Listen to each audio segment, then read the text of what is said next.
to the Ask Ken show for, what is it, May 25th, That's the right. second Ask Ken show. I hope everybody had a great month. I'm going to kind of give you a quick overlay how the Ask Ken show works. You can ask Ken anything. Ken's Yeah. here. He's just in the little picture box there. I'll pop him up when we're ready. And I will be kind of covering the chat. And when I see a question, I will get Ken to answer it, and you can ask him anything. This isn't a reading. These aren't like little mini readings. So we're not going to be asking your spirit guides questions. It's kind of anything spiritual. So without further ado, let's bring up Ken. We'll just do that. Nope, that's not it. We'll do that. There we go, Ken. Thank you so much, Kevin, for the wonderful introduction. My name is Ken Lewicki of channelinginc.com, and I do anything and everything to do with spirituality. That's what I teach. That's what I do for a living. I just love being able to help people, prosper and thrive in the spiritual area of their life, and of course that bleeds over into all the areas of their life, which is great. So definitely check out my website, channelinginc.com, and we're going to have a blast this evening. So the way that it works, please, if you're listening to this right now, just leave a comment, and then Kevin's going to look at the comments and he's going to ask questions. So, and then I'll answer those questions. And as you're leaving more comments or questions, then I'll be answering more and more. So first of all, everyone who's watching, just please say hi, say hello, tell us where you're from. We love to hear all the people that are tuning in and where you're from, and at least start with that, and then we could kind of go from there. But yeah, what questions you want to know about spirituality, what questions you want to know about me, what questions you want to know about life in general, or the world, or cool things like that, or just whatever is kind of coming to you, just feel free to ask. But first of all, go ahead and say hello. So hello, everyone. So we have Stacy Jamison from Edmonton up in Alberta. I won't boo because we're down close to Calgary. In Calgary, Edmonton, if people aren't from this beautiful province, they don't understand the Battle of Alberta. So I won't boo you, Stacy, but tomorrow I might boo you. I love all citizens of this planet Earth. That is the Ken does. Ken loves everybody. Kevin, not so much during hockey season. This is the politically correct thing to say. And I do. I really do. I love people from all parts of the world. I have people international that attend my workshops. So we welcome anyone from any country, city, town, in any part of the world. And speaking of international, we have Deb Matthias from Minnesota. Hey, Deb. Welcome. What questions do you have? Please ask the questions in the comments. So yes, ask the questions. I will be monitoring everywhere to find questions if you have them. We missed a couple, or one I know from last week. So I'm going to start off right away, Ken, if you don't mind, with a question. It came actually from my son, from JQ's. And he asked, he had a friend that committed or died by suicide. Sorry, we have to correct our verbiage on that. They died by suicide, and he was wondering if all souls that die by suicide, do they still go back to the astral realm? Right. So there's three realms. The three realms that there's the astral realm, which is where you go when you die and you cross over. You go to the astral realm. There's the animal spirit realm, which is where the animal souls go when they die and they cross over. And then there's what's called the in-between realm, and that's where some people refer to it as purgatory. I don't refer to it as that. I just refer to it as the in-between realm, and those are where lost souls go. And why a lost soul becomes a lost soul, there's a various variety of reasons. It's actually very rare. So most commonly, I tell my students this is that and we learn about this in level 2 in great detail, my channeling level 2 workshop, where basically when somebody dies, let's say somebody dies, in their sleep, most of those people will cross over to the astral realm and be fine and everything's fine. Some of them, a very tiny amount, might become a lost soul.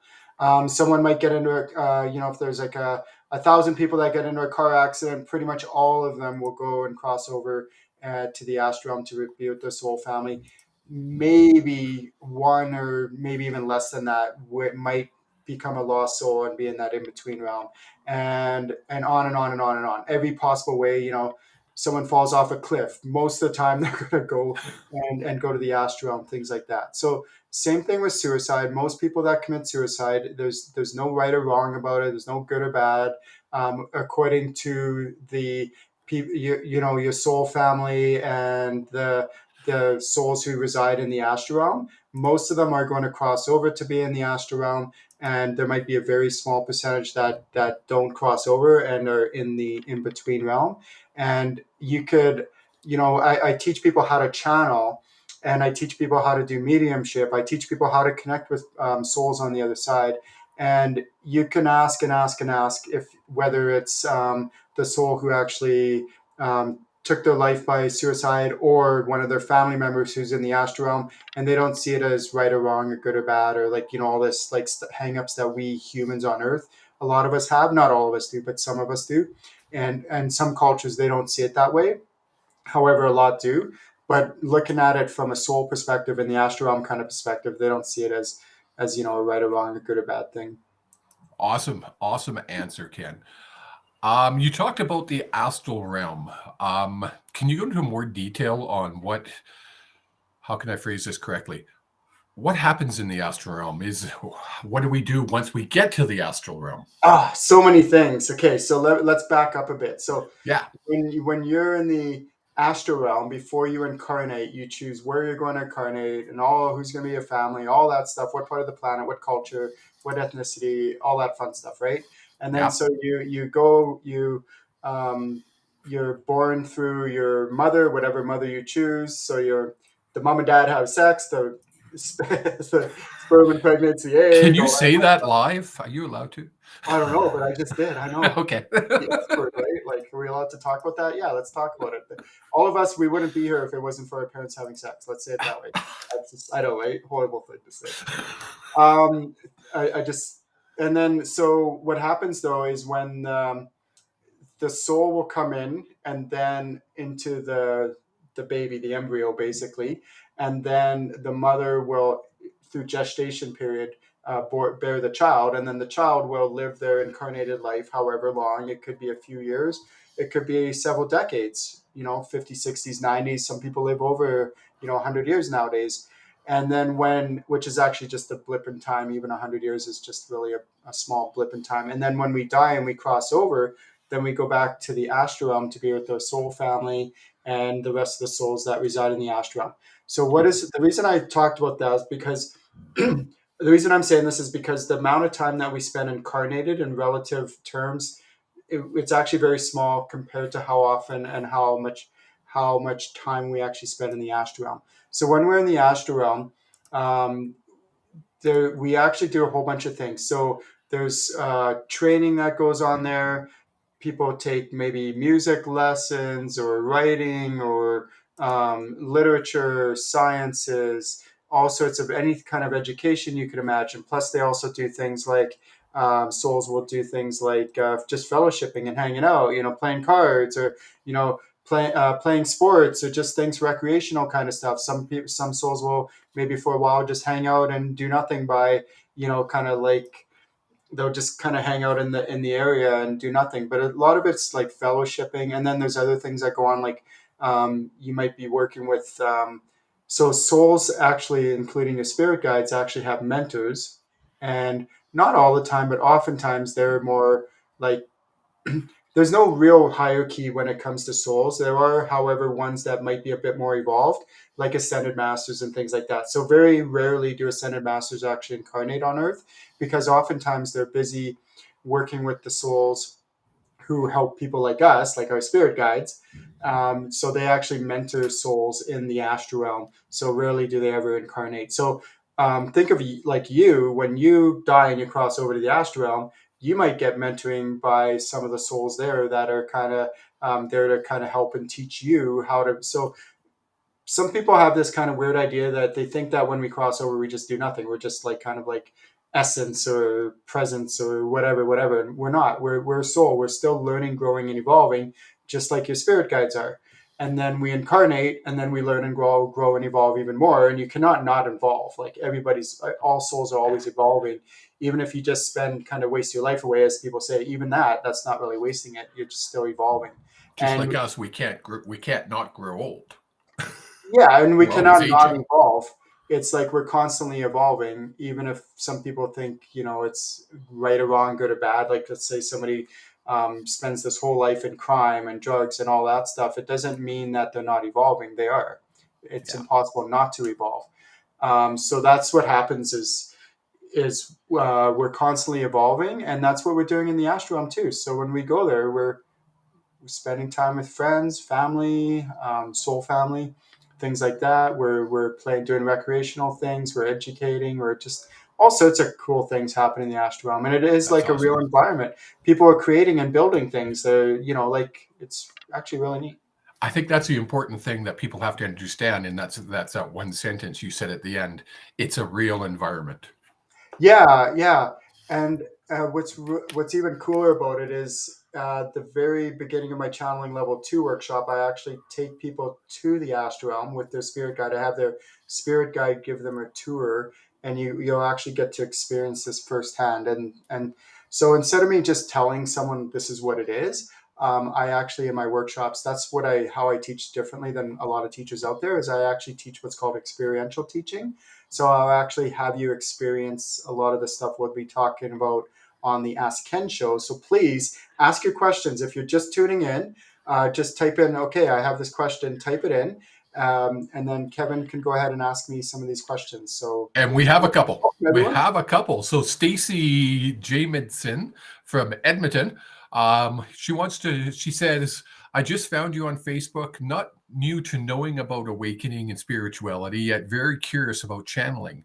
I'm getting a bit better at my connection, just not as strong as I would like it yet. Yet, is there something unique to be done to channel specific intended energies? Yes. And yes and no. So I have some basic foundational kind of stuff that I do with my students in level 1, because that kind of gives them the foundation for the future levels. And one of the things, and everyone's welcome to do this along with me. So what I recommend is a technique that I call, or that I created. It's called ground center channel using source energy. So I ask my students to ground really strong, because the stronger you're grounded, the higher you can fly.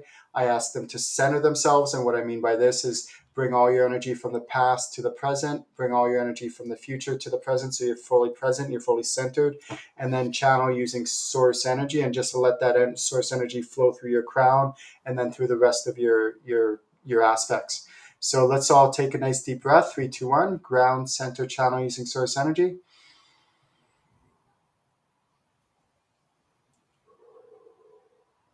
And then what this does is it allows my students to get into a conducive state.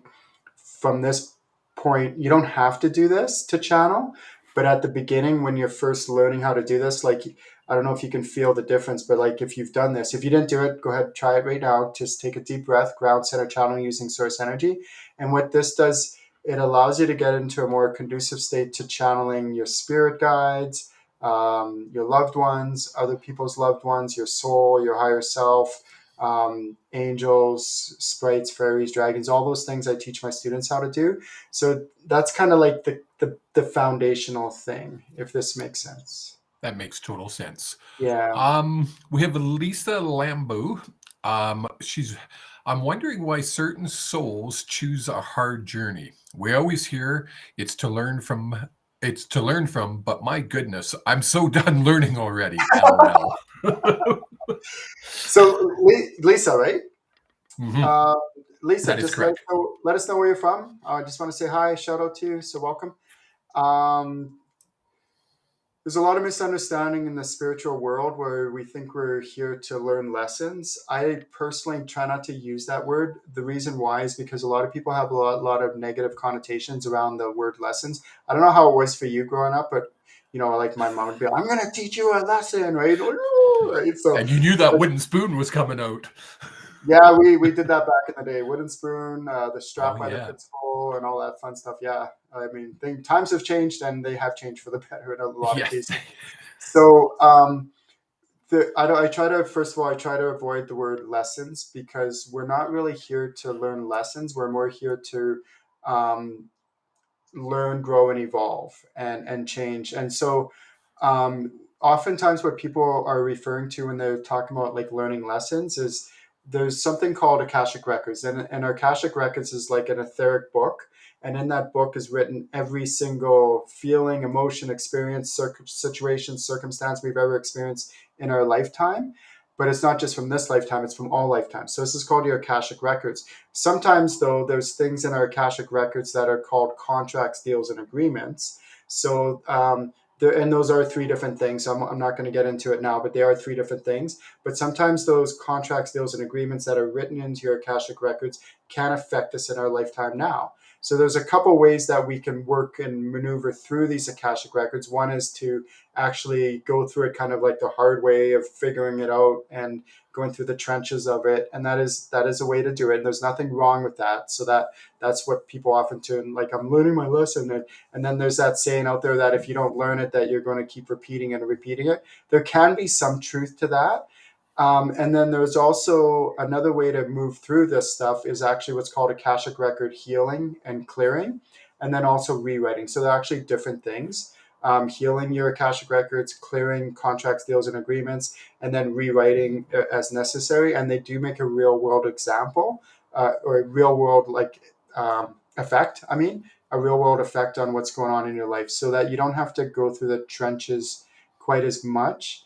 And Lisa, I hate to burst your bubble. However, we're all going to, every one of us that I've noticed, anyways, is always going to go through learning and growing and these difficult times because that's life.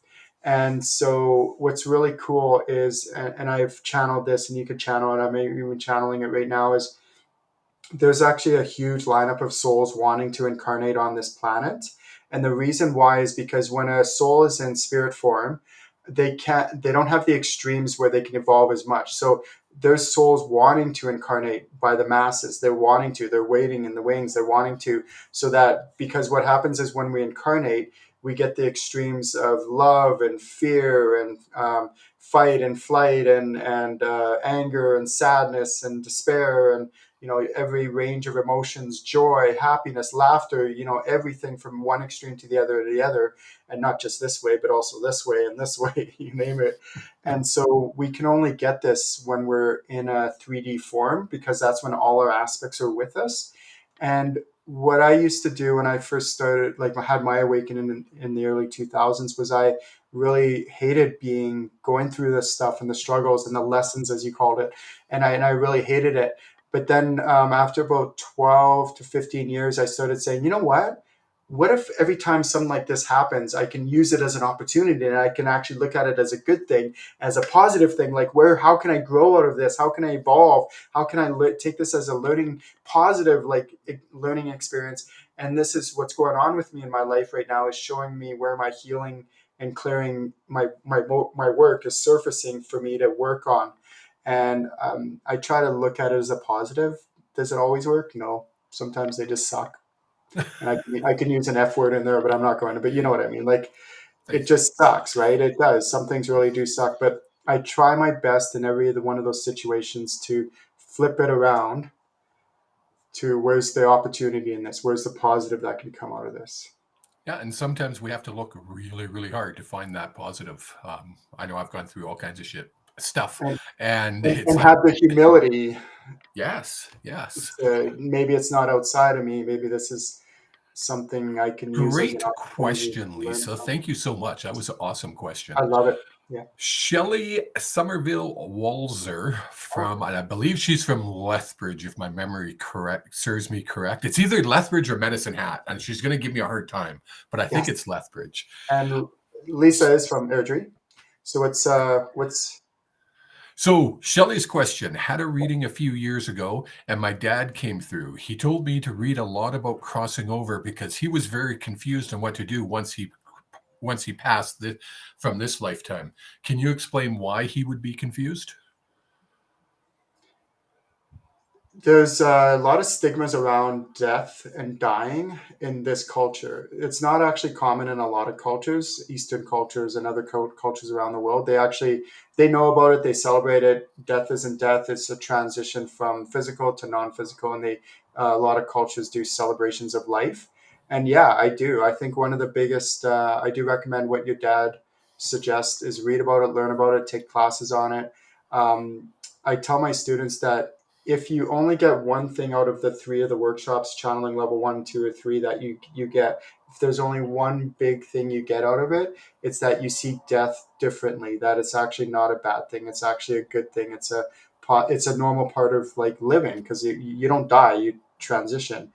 And if a person who's living right now can work through that fear that the Western kind of society has imposed on people, I don't know why or how it came about, but it's really just not necessary, and it's not accurate at all. Like, if you ask any soul who's crossed over, like a loved one, and you ask them, how do you see death? How do you see how do you see it? They'll be like, oh, no, it's fine. It's great. I don't know what Yeah. your problem is. I think it's fine. And they do. And Kevin's done enough readings now to know that, like, on loved ones, and I do them, of course, too, that, yeah, we can confirm this over and over. And I teach my students how to actually channel those on the other side and ask these questions about death and what their loved ones want to tell them while they're alive about the process of death and the transitioning. And it's just a natural, normal part of And experience of and living. Shelley, your dad's not alone. There's lots and lots of souls that I connect with, loved ones of clients where I'm doing a reading where when they crossed over, got to the in between, they were confused. It wasn't what they were taught here in this lifetime, especially through religion. Sometimes we get taught things. So your dad definitely wasn't alone in being confused once they crossed over. So Ken nailed it. You do need to learn a lot when we're here. Yeah. And then the I more you can learn now while you're incarnated, the easier and smoother the transition will be. Yes. It's just so natural and so wonderful and so beautiful for the evolution of the soul as well. It really is. Judy Unsworth from right here in beautiful Airdrie, Alberta, has a question. I heard that there is so much experience to learn that one lifetime can't complete it. It takes several, tons of lifetimes to grow and learn. The only soul that never incarnated that of Jesus. So is that correct? Is Jesus the only soul that didn't incarnate? Yeah, so to answer her first question, most souls right now that are incarnated on Earth have incarnated hundreds, if not thousands of times. Uh, so just to clarify this, there's what's called old souls and new souls. However, there's no real such thing as an old soul or new soul. All souls were created at the same time. And it's just what people are referring to when they when they refer to someone as an old soul is someone who's incarnated many times on this planet. And usually, they would consider an old soul someone who's incarnated like 1,000 times or 10,000 times or whatever it might be. Stuff like that would be considered an old soul. However, a new soul is a soul who's incarnated maybe a dozen times, half a dozen times, something like that on this planet. However, they could have incarnated thousands, if not tens of thousands of times on another planet. And so if we've incarnated a lot on this planet but not a lot on another planet, then if we incarnate next lifetime incarnate on that planet, we would be considered a new soul to that planet because we've only incarnated once, maybe a few times, whereas some of those souls may have incarnated thousands or tens of thousands of times on that other planet, and to us, we would be considered a new soul on that planet. And so I don't really get all caught up in this old soul and new soul whole thing. And yeah, we can incarnate hundreds of times, thousands of times, even tens of thousands of times or more. And guess what? We'll probably incarnate again and many, many times. And it's all part of the soul's evolution. And there are some souls in the astral realm. Some of them have only incarnated a few times. Some of them may have only incarnated once, and some of them may have been never incarnated. and that's actually accurate. That is accurate. Not Yeah. all souls have incarnated. Yeah. Okay. That's excellent. Laura Lambros Thiessen. I'm not sure where she's from. So, Laura, if you can just kind of comment where you're from, I'll give you your city a shout out. Do you agree that all Earth people are connected to you on the other side? All your Earth people, so people you've come in contact with Earth. Do you believe that you're connected to them on the other side? So there's two ways that we connect with souls, with people, whether they're incarnated or non-incarnated. It's irrelevant. The two ways that we connect with souls is one is through what's called energetic tethers. So people call them cords, but Yeah, energetic tethers. When I channeled, I asked, is there something more accurate than cords? And I got tethers. So think of like a space station, and the astronaut, when they do a spacewalk, they have like a tether that's that a keeps them from great way to floating explain away it. into space, right? Because it's tethered. They're tethered to the space station. So we have the analogy that I use is think of it like a hose. So in that tether there's an exchange of energy that goes between your soul and another soul. And sometimes what can happen is over it could get contaminated, and then the energy flowing between it can get all gunked up and all that. So I remember the first time that I checked on the connection, the energetic tether that I have with my mother the very first time. It was like the grossest thing like ever. It was like, oh, right. And so I worked on like clearing the tethers, and actually, but you will reestablish a new one, but at least it's like a fresh start. So it's kind of like making your bed. After a while it gets pretty gross and gunky and all that. So it's good to just start off on a clean, fresh start. So that's energetic tethers. And the other way that we connect with souls is through what's called psychic links. And psychic links is the other way. So when we incarnate on this planet, there oftentimes we'll come across other souls that we've bumped into in other previous lifetimes. However, sometimes we will come across somebody we've never bumped into, and what happens is as soon as we do that, we will create an energetic tether and a psychic link with them. And then when we cross over and they cross over, whether it's the same time or different times, doesn't matter. We still have those connections with them, and not good or bad, right or wrong. It just is what it is. And then when we incarnate in another lifetime, they might incarnate in another lifetime, and we still have those kind of connections, and they can be strengthened or the other way around and stuff like that. So yeah, there's some And truth that to that. doesn't necessarily mean that that person that you just bumped into and you connected psychically and by the tethers, they don't have to be in your spirit family on the other side. That's right, right. So a really good point, Kevin, is that there's a difference between our what's called our earth family and then our soul family. And I make it very clear to people that the people that you were born with, like your family, aren't necessarily members of your soul family. So they can be, but they might not be. To give you an example, let's say there's four of you in the family. You might have all three that are part of your soul family and your earth family, or you might have where none of them are members of your soul family, but they're members of your earth family, but not your soul family. Or you might have one or two or any other combination of that where they're a member of your soul family. So in my case, my dad was a member of my soul family. My mom, and so it's like it's not good or bad or right or wrong. It's different, and I want you to know that it's different. Also, members of your soul family can be anybody. It could be a teacher. It could be somebody like an old school elementary friend that you had in elementary school. It could be a coach, or it could be just somebody that you used to hang out with years ago, or it could be somebody that you just bumped into recently and you have that amazing connection and you've never met them before, but it feels like you've known them forever. That's how you know the signs of a soul family member. And they're all over the world. You have soul family members scattered everywhere, in every age, every demographics, every culture, you name it. Yeah, they're And everywhere. everybody's had that where they've just met somebody through a friend Yeah, on internet, Facebook. This teacher comes into my life and teaches me something, and you or just connect with them on a different level than you can explain. 99.9% of the time, they're going to be part of your soul family. Is that correct? yeah, I would say a Yeah. good portion of the time. Now, don't get me wrong. There's some people you just have a really cool connection with. Yeah. That's not what we're talking about. like people, it feels like you've known them forever. It's like, I feel like I've known you forever. And if they truly are members of your soul family, then you literally have known them for eons. Forever. Yeah.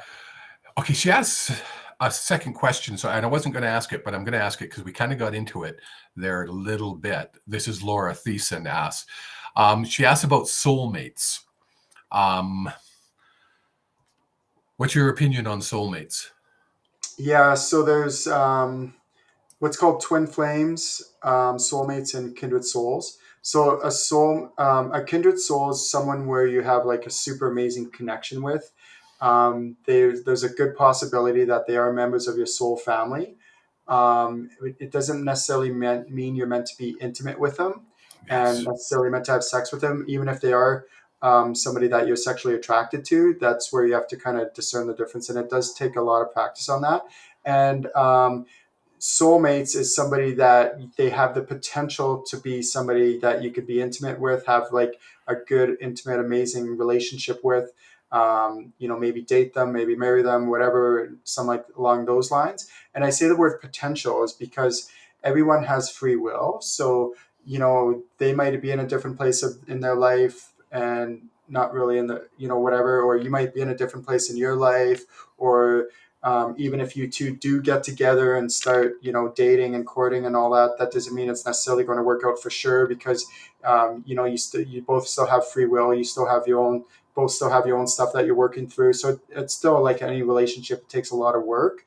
And this is something I teach my students in channeling level 1, the differences between the differences between them, so that like my experience has been that trying to date kindred souls has been really difficult because I wasn't necessarily meant to be intimate with them, and I tried to force it to. And then eventually I channeled my dad and I asked him, "Hey dad, what's the difference between a kindred soul and a soulmate?" And then that's when he explained the difference. And then one thing I want to be very clear about is you don't have just one soulmate. Thank you. So what the whole twin flame theory, I've channeled this many, many of times, and I'm not getting that it's true. Is that what they think is that half of your soul resides in somebody else, and then half the other half resides in you, and then when you come together, you and this other person come together, then your soul is complete. And it's like, half of a flame on one side of the world and half a flame somewhere else, and then when you come together to make one flame. That's why it's called twin flame. That's just simply not true. So each one of us, hear me when I say this, each one of us has our own soul, yet we're all connected. So it is both. We are all connected to some extent, but yet we have our own individual souls. And so when we have our own whole soul, and then when we meet someone else, they have their own whole soul. And then that's when we come together, and hopefully we both come together as two whole people where we can come together and complement each other instead of creating a codependency kind of relationship. And there's a lot more to it than this. So the biggest thing I want people to know, and the takeaway from this question, is you have a lot of potential soulmates out there, and they're scattered all over the world. So don't think there's just one. This really messed me up really bad, where I was taught there's only one. So then I tried to force that relationship to work, and when it didn't, I thought I'd be single the rest of my life and doomed to being, alone because I screwed up that one soulmate connection. And that So it's not. there's lots and lots of Mr. Rights and Mrs. Rights out there for everybody. Yeah, and Mr. Clean. Mr. Clean. You're hilarious. So Andrea Waldriff Ellard, she asked a question. She was asking a question quite specific to her. I'm going to rephrase her question to ask it so you can generalize it. Perfect. Okay. Can a soul from the other side send us a sign? Her mother-in-law passed away over 14 years ago, and she's wondering, is there a way for them to send us signs? All the time, yeah. Thank So you. signs can come in many forms. It could be through like dimes or feathers or flickering of lights or music, media, all sorts of forms. You can feel their presence oftentimes. There's lots of ways that these loved ones and souls or even your spirit guides will try to get our attention. And it's actually really cool. Like there's so many ways. There's ringing in the ears sometimes. That's not doesn't mean every time it rings your ears ring it's your loved one, but it could be. Could But be. there's ways. I teach my students how to discern, between it. numbers, patterns, you name it. Like I could just go on and on. The list is actually really long, and I do an exercise around this. So there's lots of ways. Oftentimes, the way that your loved one will try to get through to somebody who's incarnated is actually through another human. Quite often. And so we all channel. We've all channeled. We've channeled, even if people don't know they're channeling. It's like, have you ever given somebody a message and they're like looking at you all like, how did you know that? Or that's something my mother would say, or something like that. It's because people inadvertently channel without realizing it. And what I Yes. teach my students to do is how to actually channel intentionally by taking the training, taking the workshops, so they know, oh, that's what's going on. Oh, that's how I figure it out. And then once they know what's going on, the discernment of it and the awareness of it, then I teach them how to enhance those abilities way beyond anything they could imagine, so they could really take it further in their life. And the spirituality is a cool thing. Now let's rock it and do awesome things with it. Well, it's funny because I told you this before, Ken. I went to a psychic fair a couple of weeks back with Ellison, and we had an amazing reading by this lady. She was doing, I think they're tarot cards, and accurate, like deadly accurate. And I mentioned to her after something about channeling, and she looked me dead in the eye and she said, "I don't channel." And I almost laughed because I was like, "You have to channel. There's no way you're getting the information you were Yeah. getting without channeling." Yeah. And that's a good point. A lot of people don't know that that's what they're doing. And we all do it. Every single 7 billion of us, we all channel. We just don't know that. A lot of us don't know it. And so once you know it, you're like, oh, that's what I'm doing. Oh, well, how do I do this on purpose? Oh, I will teach you that. Like, So they can send signs, butterflies, dragonflies, dimes. yeah, Somebody else exactly. said people find dimes. Uh, yeah, they find dimes. So a soul can, they're not going to create a dime and put it there for you. Because if they did, I'm going to ask my mom to start leaving $100 bills rather than dimes. Good idea. Let me know how that works out. Stop being so cheap. Send me some $100 bills, right? Exactly. What are these dime things, Ma? Yeah, they'll figure out ways to bring it to your awareness and stuff like Yeah, that. just to get your attention. All of a sudden, billboards or insects, yeah, Big billboards. Kevin, pay attention. through animals, yeah. There's lots of Yeah, ways. It's really awesome. cool. Um, Laura Thiessen asked another question. It's a good one. Because we talked about how we go through life and there's challenges. Is there a big plan? Like, do we set a plan out for ourselves before we incarnate, or is there's just a great deal of chance when we get here? Really good question. It's a little bit of both. It really is. That's the honest truth. A lot of Yes. people in spirituality, they want to think it's like always like this or never like that. And I'm always really careful about using absolute words, they're called. Like it's, the always and nevers and, every time and all that stuff. I do use it, but it's very rare, and only I'll say something like, I could confidently say your spirit guides will always, always have your highest and greatest good in mind. That I could say with confidence over the thousands of people I've trained over the years. That is true. So um, the when we before we incarnate, so this is a little bit advanced, is when we're in the astral realm I talked about earlier in spirit form. What happens is we work with our guides in the astral realm. So we have guides in the astral realm as well. They're kind of like mentors. And before we incarnate, we actually have kind of a rough idea of some of the um, people we want to incarnate with, some of the goals and the achievements and the tasks and the kind of the The uh, lessons. yeah, I was trying to avoid that word. I was looking I for can tell you were. the evolution opportunities. Yeah. How's that? Yeah, Oh, oh, evolutionary oh. opportunities. I'm going to write that one down. That's a good one. Yeah, that was Yeah. channeled. They're like, that's a good one to say. So, my two of my guides actually told me that one. Evolutionary opportunities, because then what happens though is when we incarnate, we have this magical, amazing, beautiful thing called free will. So a lot of people think free will is a bad thing. It's not. It's actually a wonderful, beautiful thing.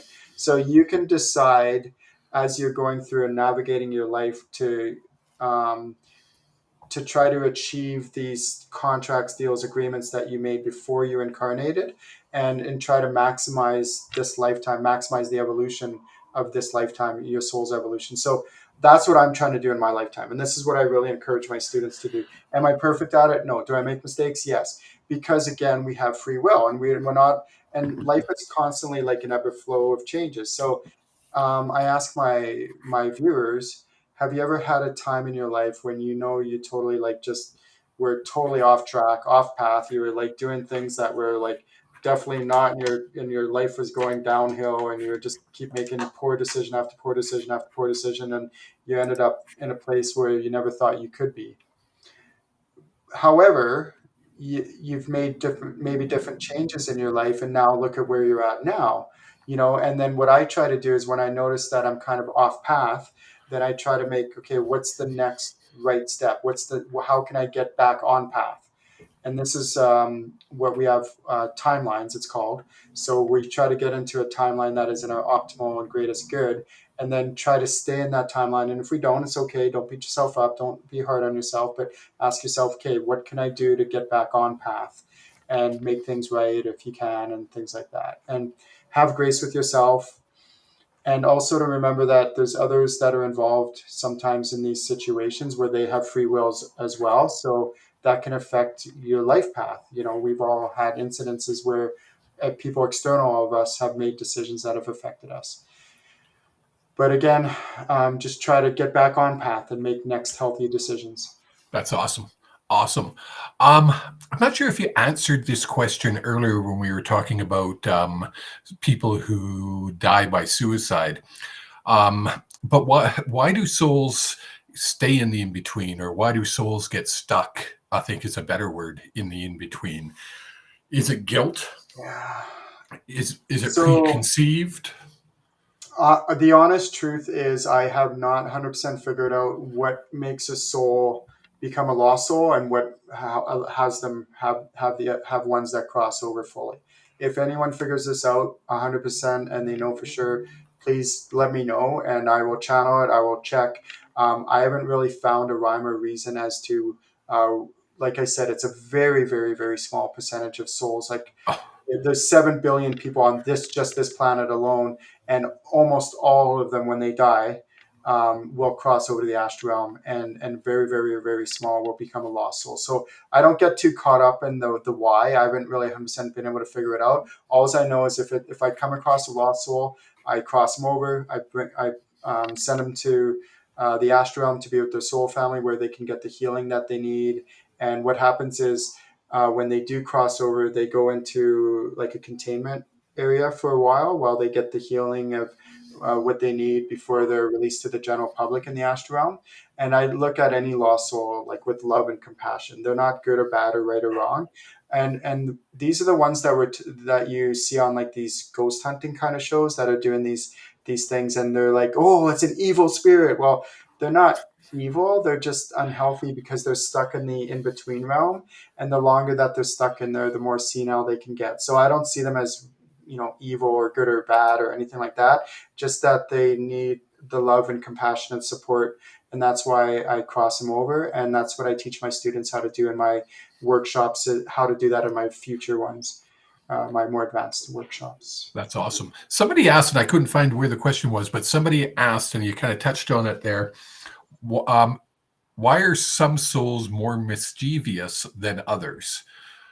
Is it just lost souls that are mischievous? And I think that's a good word to use rather than Yeah. evil or etc.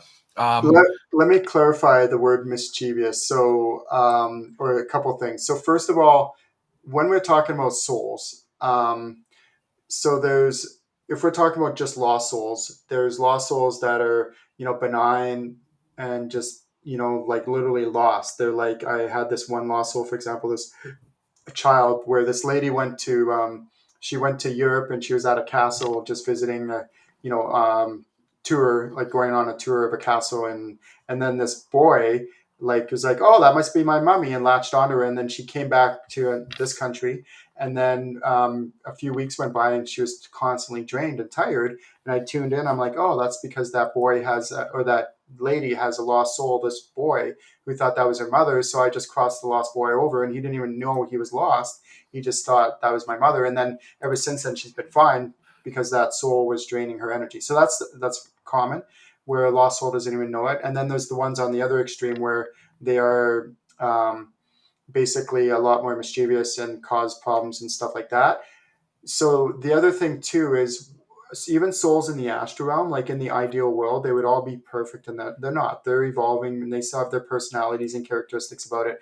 So you might have some souls that are like kind of goofy and silly and all that, and like to have fun with people and all that kind of stuff. And like my dad was like that when he was my spirit guide, because that's his quirkiness kind of, but it wasn't out of malintent, anything like that. So in some sense, he had that mischievous personality about him, but in a fun way and all that. So Yeah, yeah, exactly. I mean, my so my souls mom have loves different. to do that to me constantly. So, Yeah, right, it's her way of letting her know I'm around. She's around.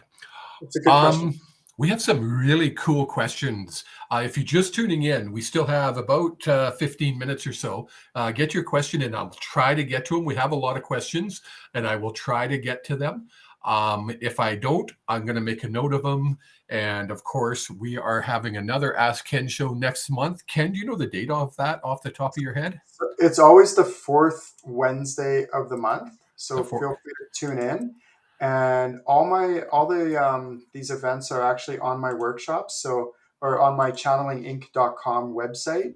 So the next one, I'm just looking it up right now, is going to be June 22nd. June 22nd. So That's please, perfect. please, please tune in. Actually, the June 22nd event at the Ask Ken Show is on Facebook and other social media. So you can put your questions in there ahead of time on the discussion tab. And then, yeah, we'll see if we can get to as many questions as we can. Cool.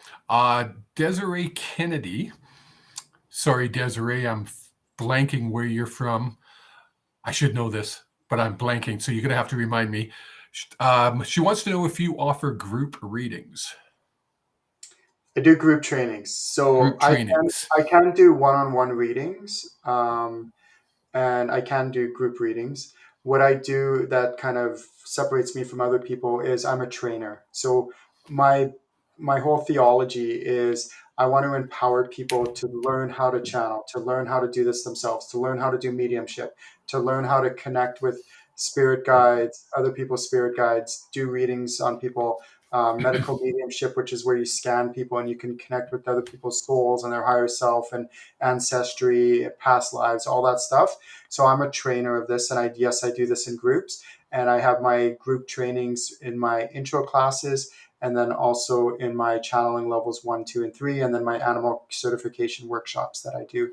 And then I have a whole bunch of stuff after that that people can qualify for, like my mastermind group and things like that. So yeah, I love doing groups, and I'm actually doing one at my Spirituality is Fun Expo for any of those in the Alberta or British Columbia region in Canada. If you want to come out to Canmore on July 2nd, I will be doing group trainings Great at my. plug. That was Yeah, nice. I That was know. nice. So, and Kevin will be there. He'll be doing mediumship readings on the group, and I will be doing training. So it's going to be fun. Yeah. So Desiree, when I did my Desiree, I did a reading for Desiree. When I talked about the gentleman that trained me, Ken is a gentleman that trained me to do the readings I offer to people. So yeah, if you want to get trained, Ken would be a very, very good choice. And it's not just because he lets me be host of this show. He really is. The way My he mission. teaches is totally different than anything I've ever experienced. I've done lots of courses, sales courses over the years, and it is totally different. It's not sit and stare at a screen and fall asleep. You're nodding off. If you nod off in one of Ken's classes, you better go to the doctor because there's something wrong, because he just keeps you all involved. It's really a cool session. Okay, that's enough of me Yeah. promoting Ken. Yeah, when my mission in this world is, can you imagine how much better this world would be if everyone learned how to channel and learn how to channel their spirit guides and follow their spirit guides' guidance and did what they're really meant to do on this planet? And that's why I do this. I want to empower people by the masses to learn how to do this for themselves and Yes. eventually be able to get to a point where they can do it without me, which I've had lots of students now who've done this, and I love it. And I want people to stand on my shoulders and do even greater things than me. So yeah, that's why I teach groups. Yeah, it's yeah. Okay, Kim Bukowski. Hi, angels have been so strong with me, and I'm just wondering if I'm missing their message. What can I do to understand their message better? Tune into them better. I wish there was a really simple answer. That's where it comes with practice. And it's so similar to what I mentioned earlier about taking that deep breath. Ground center channel using source energy, work on getting yourself out of the way, having like a clear mind, relaxing into it, feel where their presence is physically around you, and then hone in on that connection with them and try to increase your connection. So yes, angels are real. I teach people, my students, how to channel them in my advanced channeling level 3 expert level 3, and it's super cool. It's super fun. So just try to relax into them. Trust what you're getting. If you really allow yourself to open up fully to them, their presence is really in a positive way, like overwhelming, like in a good way. Like I oftentimes I'll just break down in tears out of nowhere because they have this love. It's called agape love, and agape love is like the highest form of love out there. Even your guides can't come close to this, but angels can, where it's just true, unconditional, overwhelming in a positive way kind of love. It's just so wonderful. I love it. Something humans aren't capable of yet. Mm-hmm. Um, is it possible to break soul contracts? Yeah. That's Yeah. from Krish Pillay. And can you kind of elaborate what a soul contract is? Because a lot of people listening won't understand that. Yeah.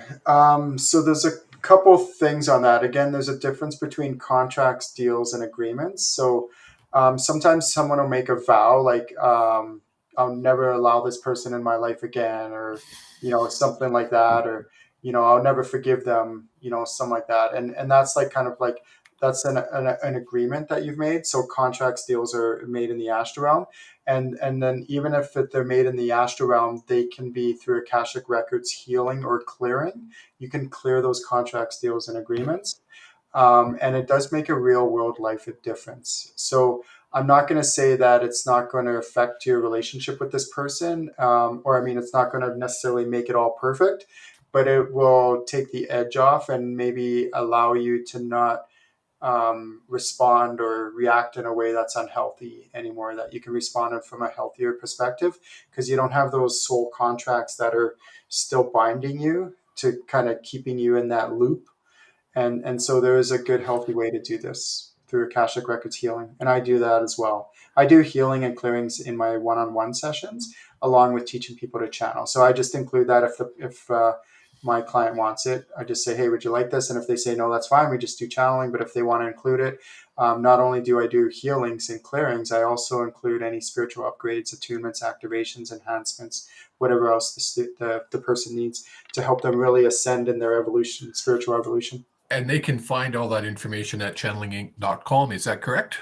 Yeah, so you can book a one-on-one with me or just jump straight into one of my workshops, either my intro workshops or my channeling level 1, whatever feels right for you. Very cool. I just wanted to, Kim, I want to read her comment after you talked about the angels. She says, thank you. They actually just connected. They wanted you to say that to me. I will do what you said. Thank you. Wow. It felt it as you were speaking, and then a heart emoji. So Yeah, awesome, yeah. Kim. That is really, oh, I got goosebumps. Yeah, in case of any of you are wondering, I channel all the time and I teach my students how to get to the point where they're channeling all the time. And when I was actually answering that question, just like all the previous ones, I'm actually channeling live and I teach you how to do this. So my goal is to make channeling and spirituality just a normal everyday part to normalize it, right? So that Yes. you just go and live your life, and doesn't matter what you're doing. You're taking your kid to one of their sporting events, or you're going to the grocery store, or you're driving in the vehicle, or you bump into somebody at a park and you're just channeling like it's a normal everyday part of you, or at your job or whatever it might be. It's normalized. Hi, Heather. Yes, you're coming in just at the end. Heather Tate, I believe she's from Montreal or close to St. Bruno, to be exact. I believe, if my memory's correct. She just tuned in. She says, "Oh shoot, am I too late?" You're not too late because you can always rewatch this. We broadcast live onto Facebook, both Ken's Facebook and Cavelli Channeling's Facebook, plus both our YouTubes as well. Who was asking that? Lisa was asking, is there a particular book or something you'd recommend for Akashic healing?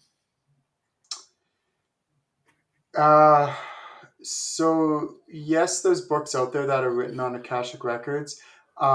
If you want actual healing, though, I do suggest you go to a like certified trained like Akashic records healer. And there's lots of them out there, and I do it, of course. And it's so there's something like I'm not saying books are bad. I read lots. I try to like keep up on them, and I've gotten a lot out of books. What I've found though is that sometimes I'll get a lot more when I'm actually having another practitioner, another healer doing the Akashic healing and clearing on me, rather than me just reading a book and thinking I could get all the answers from that. And don't get me wrong, books can complement it. So I'm not going to endorse any one specific book, but there are a lot of Thank books you. out there. And then there's also a lot of Akashic record healers out there. And I've trained lots, like I've worked with lots, and I help them with channeling to how to increase their Akashic record of healing abilities, which is phenomenal. I just love, and anybody of any modality I can help with this stuff with channeling. That's awesome. Awesome. Awesome. Um, Someone was asking about pets. I had a reading where my pets came through. It's Laura, actually. Can pets come through, or is it just a show to offer comfort? Aw. So Okay, this is, and I picked this question to end the thing because I know this is dear and dear to Ken's heart. yeah, this is really dear. I have developed a whole entire animal communication, like an intro class, and then a full weekend, 7 hours Saturday, 7 hours Sunday, where you actually become a certified animal communicator. And one of the things that I do is I teach my students how to connect and channel a living pet, one of them that's alive. And then later in the workshop, when as we do more advanced stuff, I actually teach them how to connect with one who's crossed over into the animal spirit realm. And it's always the reason I'm like, oh, it's because it's always really beautiful work, and there's always a lot of tissue involved, because it's good, it's beautiful, wonderful work. Yeah. And by the way, a little tip: anytime you do anything with me, please make sure you have some tissue close by. But they're healing tears; they're wonderful. And Yes. yes, of course, our pets can come to us, our deceased pets, and I can actually teach you how to channel them fully and communicate with them. It's really beautiful work. I love it. And just as we're closing, when an animal crosses, whether it be a pet or I'll call them a wild animal, where do they go? Yeah, so they go to the animal spirit realm. They are actually in a different realm than ours. So for the most part, the astral realm is exclusively to us, to souls and human souls, and then the animal spirit realm has their own realm. So that's where, in my channeling level two, I teach my students how to channel totem animals and animal spirit guides. That's where they also reside, and then of course our pets and even wild animals, you name it, elephants, dolphins, anything kind of animal. So one of the cool things that I teach my students how to do is how to channel exotic animals. Ooh, Ooh, super, super yeah. cool stuff. Yeah. Yeah. Awesome. Well, that's going to wrap up the question portion of this. There is some questions left. I'm going to just write them down. We can get into them next week. Um, Thank you, everyone, for participating and writing in and asking the questions. This is the Ask Ken show. I appreciate everyone. I'm so grateful that you all tuned in. I'm going to make myself a little bit bigger. So, Ken, once again, can you give everybody the best way to get in touch with you if they want to take one of your workshops? Yeah, channelinginc.com definitely is the easiest way. I'm on all the social medias, you name it, all the big major ones. So just look up my name, Ken Lewicki, Lewicki, and then just search me, message me. I make myself available. It's a pleasure meeting all of you. It's a pleasure talking with all of you. Even if you didn't get your question answered, or you were just just observing in the background, I can feel your energy, and I appreciate all of you. I really do. And why don't you tell everybody where we will be this weekend? Yeah, so I will be at the Crystal Cauldron Market at Black Roads Market in Calgary. Is that the right word? No. Crossroads. Crossroads. Thank you.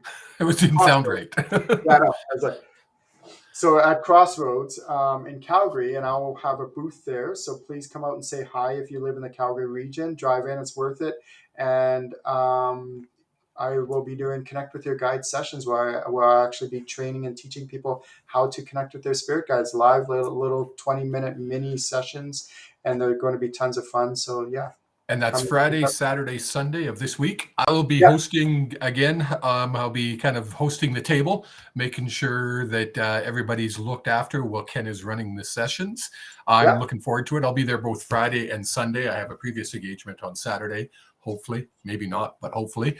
And July 2nd, why don't we talk just a few minutes about July 2nd one more time? Yeah, so all of you in the Alberta, I actually have people from all over, like Alberta, British Columbia, and also the US coming. It's called the Spirituality is Fun Expo in Canmore. So it's Canmore's first Spirit Expo ever.